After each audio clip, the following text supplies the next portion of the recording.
Let's get straight to the topic. Tirahin na natin to. Kahapon nga po inilabas na ang malungkot na balita, yung resulta ng MRI ni Kai Sotto na nagtamo nga daw po ito ng ruptured ACL or third grade po na ACL injury.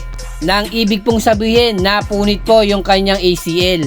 Natatagal nga po yung gamutan at rehabilitation ng 6 to 9 months or kung medyo mamalasin pa, 1 taon po. Pero since nandyan na yung problema, ito ang sigurado, solusyon na ngayon ang iniisip ng kampo ni Kai Sotto. Siyempre sa pangunguna yan ng kanyang agent Tony Ronsoni in the assistant of Koshigaya Alpas Organization, na dito siguradong magte-take over ang kanyang agent at hahanap ng malupitang surgeon para siya po yung gagawa ng surgery na mag-uumpisa po after 3 to 6 weeks. Dahil sa ngayon meron pa yung pamamaga o swelling, meron pa nga yung mga blood clotting. Pero take down note po natin, yung ganitong surgery ay meron lang pong 80 to 90% rate, na ibig pong sabihin meron pang 10% na ikaw ay prone sa injury muli. And speaking of surgical techniques sa ganitong injury, mayroon pong 3 paraan upang masolusyonan yung ganitong klaseng injury. Yung una dito, graft selection. Sa ganitong paraan, namimili po ang surgeon kung saan kukuha ng ligaments o litid na ipapalit sa napunit na ACL. Na posible nga po silang kumuha sa patellar tendon, hamstring tendon or quadricep tendon ng mismong pasyente. Ang sunod, arthroscopic surgery, na dito hihiwa ng maliit ang surgeon at sa guidance po ng camera, gagawin po yung operasyon.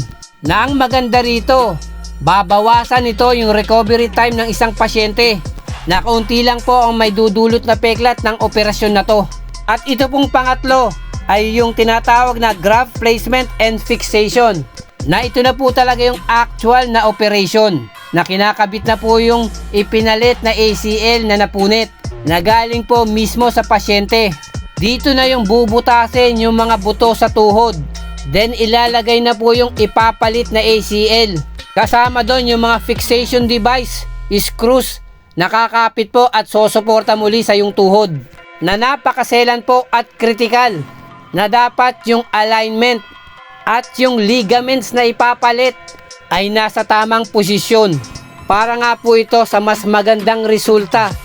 Pero yung posibleng negatibong epekto nito, if ever sa'yo kukuha ng pampalit, ay magiging prone ka na sa ilang knee injuries tulad ng patellar injury, knee sprain injury, at hamstring injury. Pero sa ngayon nga po, because of the technology, pwede na pong kumuha ng donor si Kai Sotto o yung kanyang agent para pampalit sa ACL na napunit, na mas magiging paraan yon na hindi nga mababawasan yung mga ligaments ni Kai Sotto sa tuhod. Kumbaga pinalitan lang galing sa ibang donor. Disclaimer lang po, ito ay ayon lamang po sa aking na-research.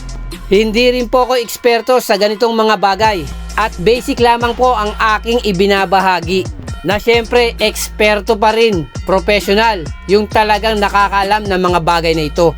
At gusto ko lang pong bigyan pa rin ng pag-asa, hindi lamang tayo mga fans ni Kai Sotto, at syempre ganun din siya. Napakarami na rin pong basketball players na nagtamo ng ganitong klaseng injury, at mas grabe pa, na yung iba dyan nakabalik, naglalaro pa rin at talagang mas lumakas pa. Na siguradong ito ang magiging motivation ni Kai Sotto at ating hintayin yung kanyang pagbabalik.